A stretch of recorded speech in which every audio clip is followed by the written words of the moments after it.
এ পর্যায়ে কোরআন এবং হাদিস থেকে গুরুত্বপূর্ণ বয়ান নিয়ে আসছে আমাদের ঈদগাহ মাঠের সম্মানিত ইমাম সাহেব হাফেজ মাওলানা কারি হাবিবুল্লাহ আল কাসেম সাহেব।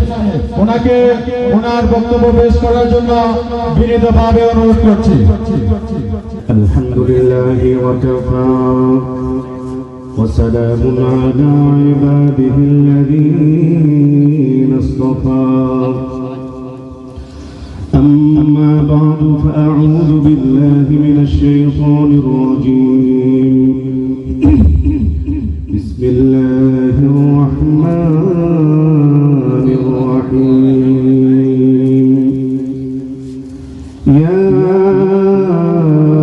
أيها الذين آمنوا اتقوا الله حق تقاته ولا تموتن إلا وأنتم مسلمون. قال رسول الله صلى الله عليه وسلم من صام رمضان إيمانا واحتسابا غفر له ما تقدم من ذنبه أو كما قال النبي صلى الله عليه وسلم. আলহামদুলিল্লাহ, সকল প্রশংসা মহান রব্বুল আলামিনের জন্য, যে মহান রব্বুল আলামিন আমাদেরকে রমজান মাসে তার বিশেষ এক ইবাদত ফরজ রোজা তা ইতিমধ্যেই পালন করার তৌফিক দান করেছেন।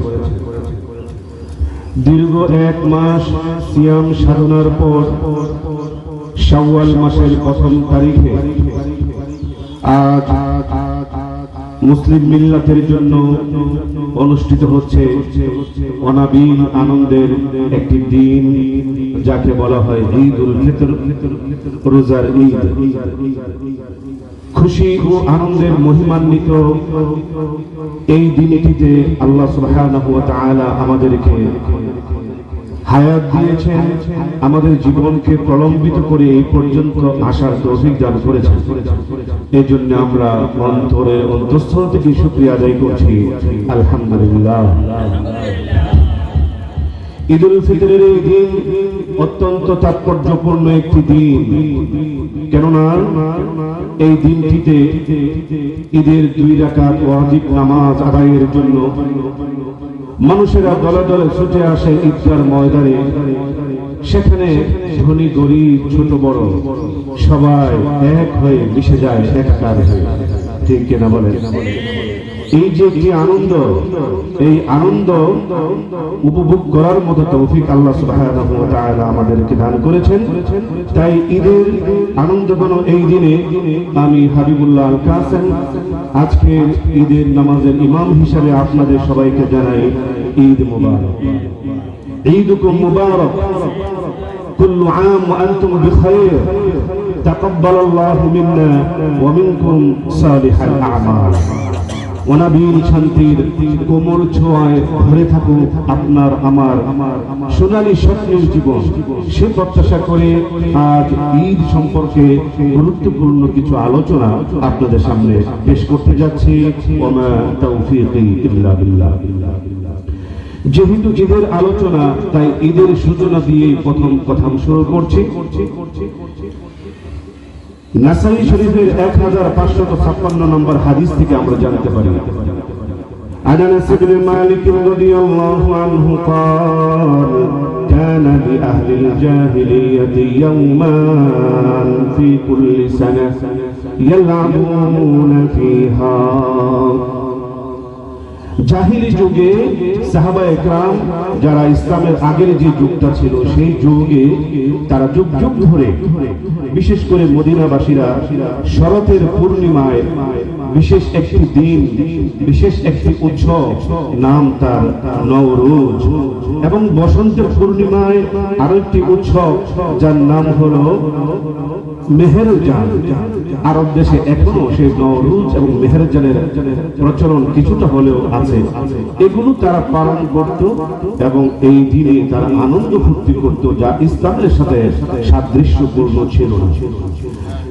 فلما قدم النبي صلى الله عليه وسلم المدينة নবীজি যখন হিজরত করে মদিনায় গেলেন, দেখলেন লোকেরা এই দুই দিনে মেহেরজান এবং নওরোজ, এই দুই দিনে তারা এমন কিছু আনন্দ ফুর্তি করে যেগুলো ইসলামের সাথে সম্পৃক্ত নয়।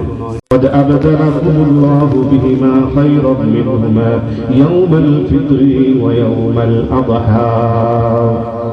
আল্লাহ সুবহানাহু ওয়া তাআলা তোমাদের আনন্দ প্রকাশের জন্য এই মেহেরজান এবং নওরোজ, এই দুইটি দিনের আনন্দের চেয়ে অতি উত্তম পবিত্র আনন্দের দিন দিয়েছে দুটি। একটি হলো ঈদুল ফিতর, আর একটি হলো ঈদুল আযহা। তখন থেকে মুসলিম মিল্লাতের জন্য এই ঈদের প্রচলন শুরু হয়েছে। সম্মানিত উপস্থিতি, চিন্তা করে দেখুন, গত বছরের এই ঈদের দিনটিতে যারা এখানে ঈদের নামাজ পড়েছিলেন, তাদের মধ্য থেকে এমন অনেকেই আজকের ঈদের দিনে এই দুনিয়াতে নাই। তারা না, হয়তো বা তারা কল্পনাও করতে পারেন নাই আগামী ঈদের দিনে তারা থাকবো না। যেমন আমরা কল্পনা করছি আগামী তো আমরা বেঁচে থাকবো, তারাও হয়তো বা কল্পনা করেছিলেন আগামী ঈদের দিনে আমাদের পরিকল্পনা এমন হবে। কত স্বপ্ন তাদের বুকে ছিল, কিন্তু আজকে তারা আমাদের মাঝে না, চলে গেছে। এই ঈদের দিন পর্যন্ত তারা আসতে পারে না। শুধু তাই নয়, এমন অনেকেই ছিলেন রমজানের আগ পর্যন্ত দুনিয়ায় ছিলেন, রমজানও পেয়েছিলেন, কিন্তু রমজানটুকু শেষ করতে পারেন নাই, এমনও কেউ তো আছে, ঠিক কিনা বলেন? রমজানে কি মানুষের ইন্তেকাল আর জানাজার নামাজ হয় না? হয়। যদি হয়ে থাকে তাহলে চিন্তার বিষয়। অনেক মানুষ রমজানই পেল না, অনেক মানুষ রমজান পাওয়ার পরেও পূর্ণ করতে পারলো না। আল্লাহ সুবহানাহু ওয়া তাআলা অত্যন্ত দয়া করে, মায়া করে, মেহেরবানি করে আমাদেরকে রমজান পর্যন্ত হায়াত দিয়েছেন এবং রমজানের রোজাগুলো রাখার তৌফিক দান করেছেন, রমজানকে পূর্ণ করার সুযোগটুকু দান করেছেন। এই এতগুলো বড় বড় নিয়ামত আল্লাহ তাআলা আমাদেরকে দিয়েছেন। এই জন্য আমরা সকলেই সমস্যার চিৎকার করে একবার বলি আলহামদুলিল্লাহ। কিন্তু জানি না আমরা রমজানের হক কতটুকু আদায় করতে পেরেছি। তিরমিজি শরীফের 3545 নম্বর হাদিসে নবী করিম সাল্লাল্লাহু আলাইহি ওয়াসাল্লাম বলেন, এই দিনের দিনটি তো আসে মানুষের আনন্দের জন্য, কিন্তু রাজিমা আনফু রাজুলিন দাখালা আলাইহি রমাদান থুম্মা সালাফা ক্বাবলা আন ইউগফার লাহু। এমন অনেক মানুষ আছে যারা তো রমজান পেয়েছিল, কিন্তু রমজান তাদেরকে ক্ষমা প্রাপ্ত না করে রমজান বিদায় নিয়ে গেল। ওই ব্যক্তি ধ্বংস হোক, ওই ব্যক্তি অভিশপ্ত হোক, ওই ব্যক্তি লাঞ্ছিত হোক। ঈদ পেয়েছে কিন্তু রমজান তাকে ক্ষমা করে যাইতে পারে নাই। আনন্দ তার জন্য নয়, আনন্দ তার জন্য, আনন্দ তাদের জন্য যারা রমজানকে কাজে লাগাতে পেরেছে এবং আজকে প্রতিদান নিতে এসেছে। মনে করুন এক মাস প্রবাসে যারা থাকে তাদের আনন্দটা বেশি হয়, অনেক কষ্টের কাজ তারা করে, বিশেষ করে মধ্যপ্রাচ্যের অনেক গরমের মধ্যে সারাটা মাস কাজ করলো। যেদিন তাদের স্যালারি দেওয়ার কথা সেদিন মনের মধ্যে কত আনন্দ, ঠিক কিনা বলেন? আনন্দ তাদের জন্য হয় যারা সারা মাস কাজ করেছে, জানে আজকে আমি পূর্ণ স্যালারি পাবো, কিছু এক্সট্রা বোনাসও আমি ওভার টাইম পাবো। আনন্দ তার জন্য। আর সেই আনন্দের দিনও কতিপয় মানুষ মুখ ঘুমড়ে বসে থাকে, মন চাইলে ডিউটিতে গিয়েছে, না চাইলে না গিয়েছে। সে জানে আজকে সারা মাসে হয়তো বা 5-6 দিনের স্যালারি পেলে যেতেও পারে, আর চাকরিটা গেলেও যেতে পারে, তার সেদিন আনন্দ। সুতরাং ঈদের আনন্দ কার জন্য? যে রমজানের রোজাগুলো পূর্ণ করেছে, কেননা আল্লাহ সুবহানাহু ওয়া তাআলা বলেছেন যে এই রমজানের রোজার প্রতিদান ওয়া আনা আজজি বিহি, আমি নিজ হাতে এর প্রতিদান দান করব। সম্মানিত উপস্থিতি, আপনারা বলতে পারেন যারা রমজান পাই নাই অথবা পেয়েছে কিছুদিন আগে চলে গেছে, আমরা কিছুদিন মাত্র হায়াত বেশি পেলাম, এটাতে আর এমন কি তারতম্য আছে? এই বিষয়টার মধ্যে অনেক অগ্রগতি এগিয়ে যাওয়ার সুযোগ রয়েছে। বিষয়টা বোঝার জন্য আমি একটি হাদিস এখন আপনাদের সামনে তুলে ধরছি। عن طلحة بن عبيد الله رضي الله عنه قال حضرت طلحة رضي الله تعالى عنه বলেন جاء رجلان إلى رسول الله صلى الله عليه وسلم, দুজন ব্যক্তি একসাথে নবীজির কাছে এসে ইসলাম গ্রহণ করলো। فكان أحدهما أشد اجتهادا من الآخر فغزا المجتهد فاستشهد। যুদ্ধের ময়দানে ডাক যখন আসলো, দুইজন একসাথেই খাঁটি মনে শহীদ হওয়ার আশা নিয়ে যুদ্ধে অংশগ্রহণ করলো। কিন্তু আল্লাহ তাআলা যুদ্ধে একজনকে কবুল করলেন, আরেকজন ফিরে আসলেন। যিনি ফিরে আসলেন সুম্মা মাকাতাল আখারু বা'দাহু সানা সুম্মা তুওয়াফি, যিনি ফিরে আসলেন তিনি 1 বছর আরো অতিরিক্ত হায়াত পেয়ে পরে স্বাভাবিকভাবে তিনি তার বাড়িতে মৃত্যুবরণ করলেন।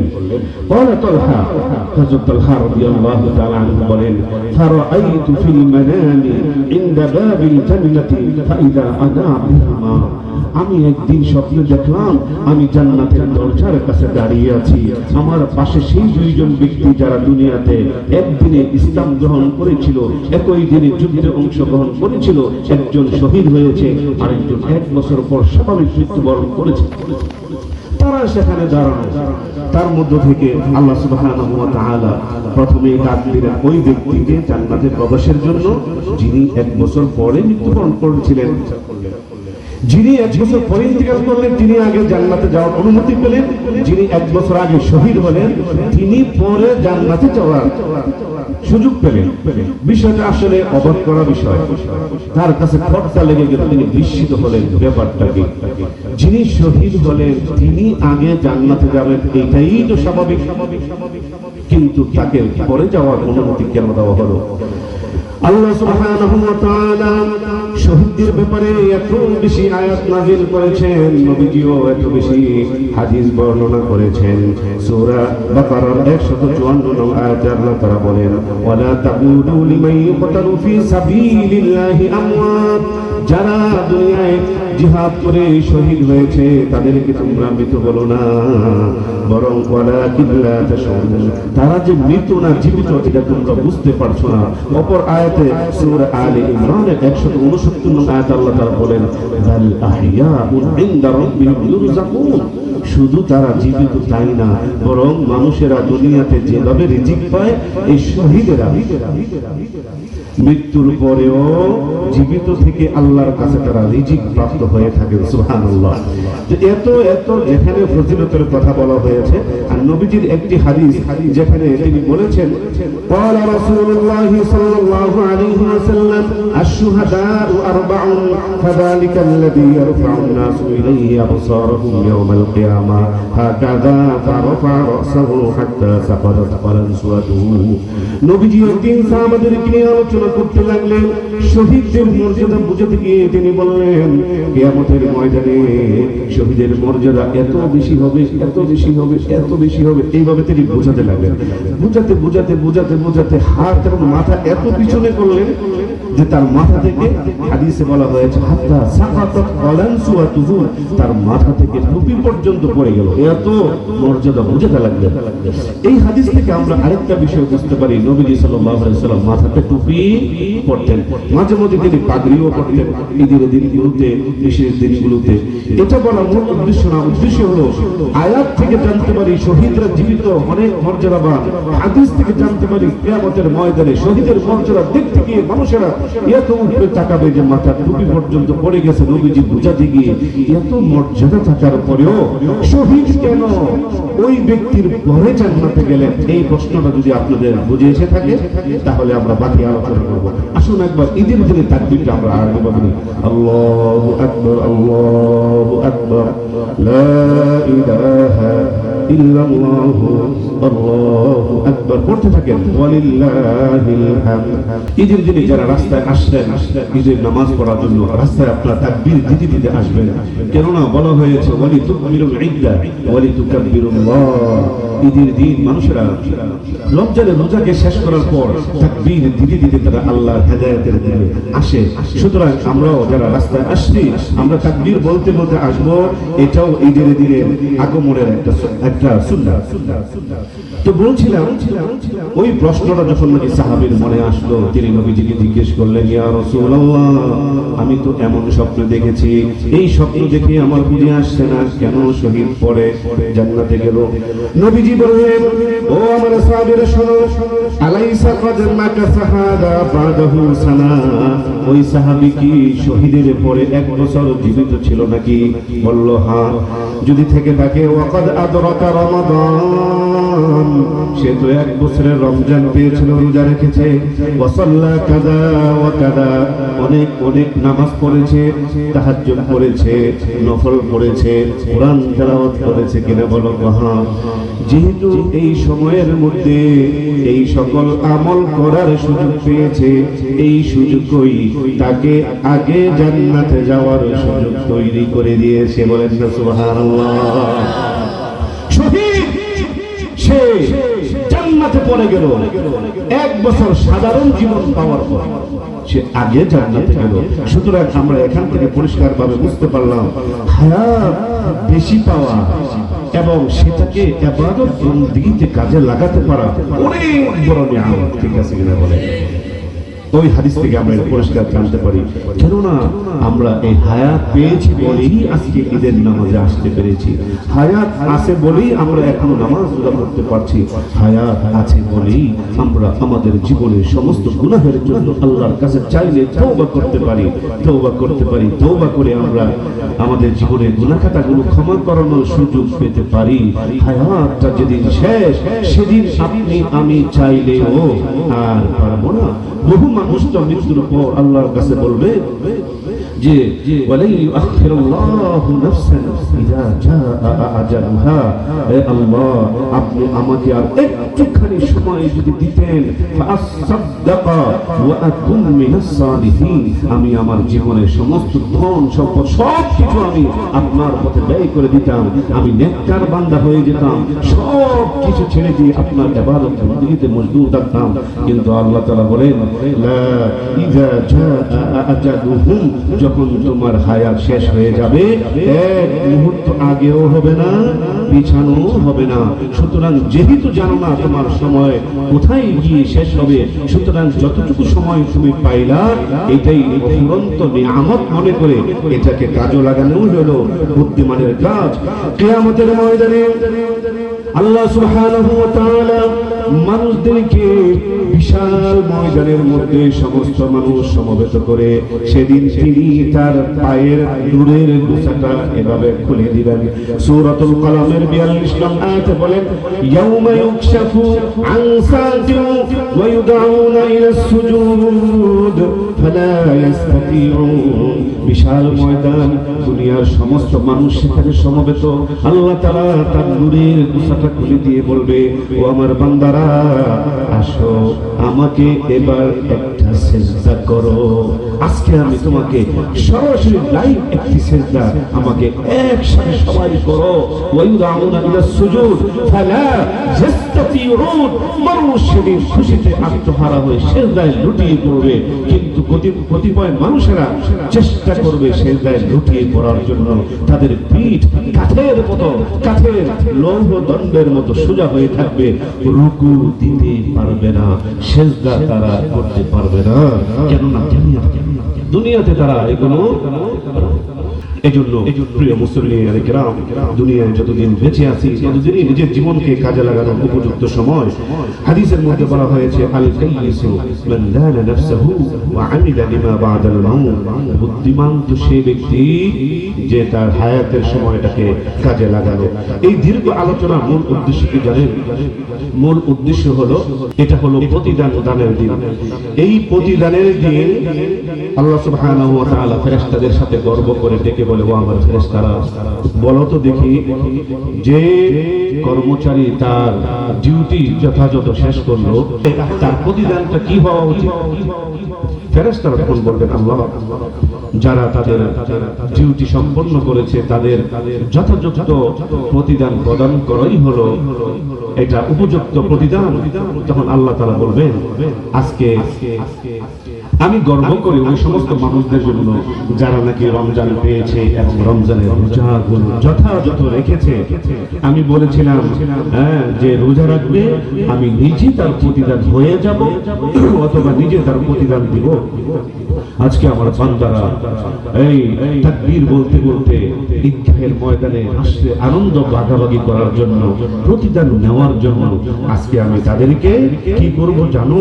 কাদাউ ফারিদাতি আলাইহি, তারা যেহেতু আমার ফরজকে তারা পালন করেছে, তারা তাদের দায়িত্ব যেহেতু পালন করেছে, আজকে আমি আমার দায়িত্ব পালন করব। বলেন সুবহানাল্লাহ। ইয়া মালাইকাতি, ও আমার ফেরেশতারা, মা জাযাউ আজরি ওয়াফা আমালাহু, ও আমার ফেরেশতারা শোনো,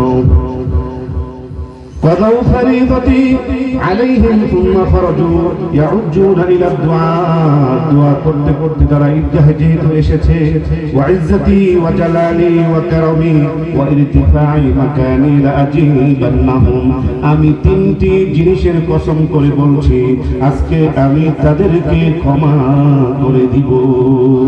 সুবহানাল্লাহ। পরে আল্লাহ তাআলা বলেন, ইরজিউ, যাও, তোমরা ফিরে যাও, কদ গফরতু লাকুম, আমি তোমাদেরকে ক্ষমা করে দিলাম। শুধু তাই নয়, ওয়াবাদদালতু সাইয়্যাতিকুম হাসানাত, এবং তোমাদের গুনাহগুলোকে আমি নেকি দ্বারা পরিবর্তন করে দিলাম। ফায়ারজিউনা মাগফুরাল লাহুম, অতঃপর তারা ক্ষমা প্রাপ্ত হয়ে ফিরে যায় ঈদগাহের ময়দান থেকে। আর অসংখ্য ফেরেশতারা রাস্তার মোড়ে মোড়ে দাঁড়িয়ে যায়, এই ঈদগাহ থেকে ক্ষমা প্রাপ্ত হয়ে যারা ফিরে যায় তাদেরকে সুস্বাগত জানানোর জন্য। কেউ কেউ বলে থাকেন তারা তাদেরকে সালাম মুসাফা করার জন্য এগিয়ে আসে। অনেক সময় আপনি দেখবেন যাওয়ার সময় মনের মধ্যে একটা শিহরণ জাগ্রত হয়, কেমন যেন কম্পন অনুভব হয়। আপনি যদি তেমনটা অনুভব করে থাকেন, আপনি ভাবতে পারেন আপনার সাথে বুঝি এই মাত্র কোনো ফেরেশতার হয়তোবা সাক্ষাৎ হয়ে গেল। তো যাই হোক, আর এই সমস্ত ক্ষমা প্রাপ্তির এই দিনে আমাদের বিশেষভাবে যে বিষয়টা মনে রাখার কথা, সেটা হলো ক্ষমার দিনে ক্ষমা নেওয়াই হলো মূল বুদ্ধিমানের কাজ। ক্ষমা নেওয়ার পরিবেশ তৈরি করা আমাদের উচিত। বাড়িতে গিয়ে এই যে আল্লাহ তাআলা আমাদেরকে ক্ষমা করবে, এই শুকরিয়া আদায়ের জন্য যদি আমরা গান বাদ্য বাজিয়ে, আতশবাজি পটকা বাজিয়ে, মানুষকে ডিস্টার্ব করে রাস্তার মোড়ে মোড়ে দাঁড়িয়ে বিভিন্ন নারী পুরুষের অবাধ মেলামেশা, এইভাবে যদি আমরা ঈদের দিনটাকে পালন করতে চাই, তাহলে এর চেয়ে বোকামি আর কিছুই হতে পারে না, এর চেয়ে বোকামি আর কিছুই হতে পারে না। সুতরাং ঈদের দিনে ইসলামিক কৃষ্টি কালচার অনুযায়ী যতটুকু আনন্দ করা দরকার ততটুকুই আমাদের করতে হবে সেই গণ্ডির মধ্যে থেকে। আল্লাহ তাআলা আমাদেরকে যেহেতু রমজান দান করেছিলেন, রমজানের ভিতরে আমাদেরকে রোজা রাখার তৌফিক দিয়েছেন, ঈদ পর্যন্ত আসার তৌফিক দিয়েছেন, আমরা যেন ক্ষমা প্রাপ্ত হয়ে যেতে পারি সেই তৌফিক কামনা করে আজকের এই যে চণ্ডীতলা কাহেতের গাঁও পাঁচহাটি মনোরদি এই ঈদগাহ মাঠের সম্মানিত সকল মুসল্লি আলিমদেরকে আবার ঈদের শুভেচ্ছা জানিয়ে, বিশেষ করে যে সকল দায়িত্বশীল রয়েছেন সম্মানিত সভাপতি কাজী আব্দুল্লাহ আল মামুন সাহেব সহ অন্যান্য সকল আয়োজকদেরকে প্রাণ ভরে অভিনন্দন জানিয়ে, এত সুন্দর আয়োজন করার জন্য তাদেরকে শুভেচ্ছা জানিয়ে আপনাদেরকে ধন্যবাদ জানিয়ে আজকের মতো আলোচনা এখানেই শেষ করছি।